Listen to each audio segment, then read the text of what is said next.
Twin flames have some similar name meanings, especially when they have similar ethnic backgrounds. Also, when you add the amount of letters of each of their names together to a single digit, it can add to their joint life path number. When you add their birth year together, it can add to their joint life path number as well. Twin flames share the same tarot birth cards, same attitude number, have similar soul colors, same Chinese zodiac. One of their zodiac planets shows up as the other sign in their birth chart.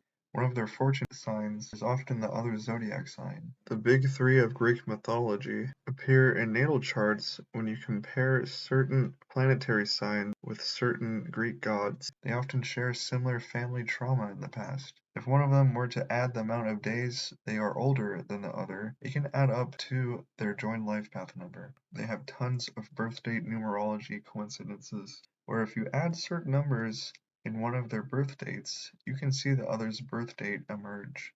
1111 shows up when you add certain digits of the birth dates as well. Name lucky numbers and other numerology numbers show up as life path numbers, soul urge numbers, and destiny numbers. Zodiac lucky numbers are often only one digit apart from each other. They have opposite life pursuits in Hindu astrology, similar favorite childhood colors. They share the same life path number. They often see their joint life path number show up in the world in meaningful places, like in certain movies, historical places, paranormal areas, or even in certain dates when celebrities have died, and etc. They have the same day of birth and their birth week.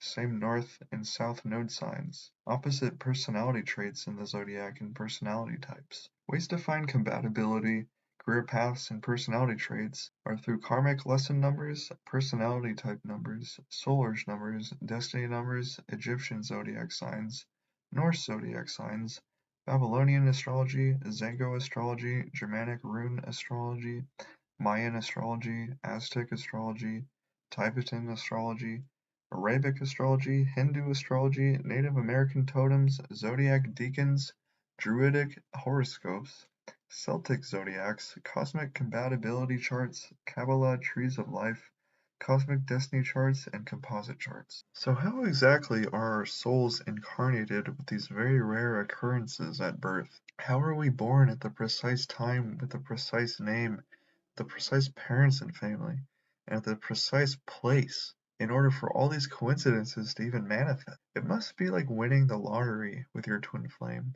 in order to be born at such an exact moment in time, in order to have so many coincidences, synchronicities, and divinatory meanings. Some believe our births are pre-planned by our own souls with our twin flame before we incarnate. Some also believe that we choose our parents and we ourselves telepathically tell our mothers what name to call us while in the womb in order to inherit the right name for these mysterious traits. Yet some also believe it's just mere luck, chance, and coincidence like winning the lottery. Me personally, I think the odds of being born at such a rare time and for everything to align so perfectly is so high that luck, chance, and coincidence almost seem impossible. I've also wondered, what if extraterrestrials were at play? With ancient astronaut theory proving that aliens have been here before and left their mark through the various teachings of religion and interactions with ancient indigenous communities, and even accounts of abduction, maybe an advanced civilization has control over the cause of events and coincidences that mold our births at just the right moment and in just the right place.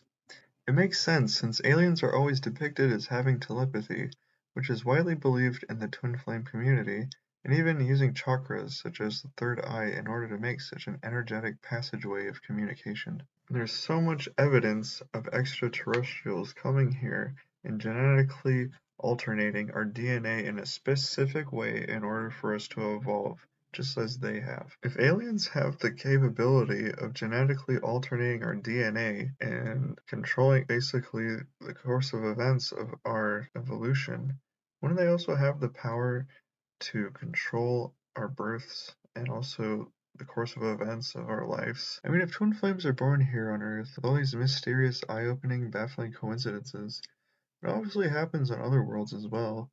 I've always dreamt of a planet where everyone is so highly advanced and spiritually awakened that everyone on there is basically there on their own true twin flame marriage. There are no social pressures, religious views, control, or discrimination there that can interfere with these special personal marriages. I remember once reading something someone said online that he believed that during the age of Atlantis, there were special priests who figured out what baby was whose twin flame, probably with the same techniques of numerology, family history, and astrology practices that I used to know.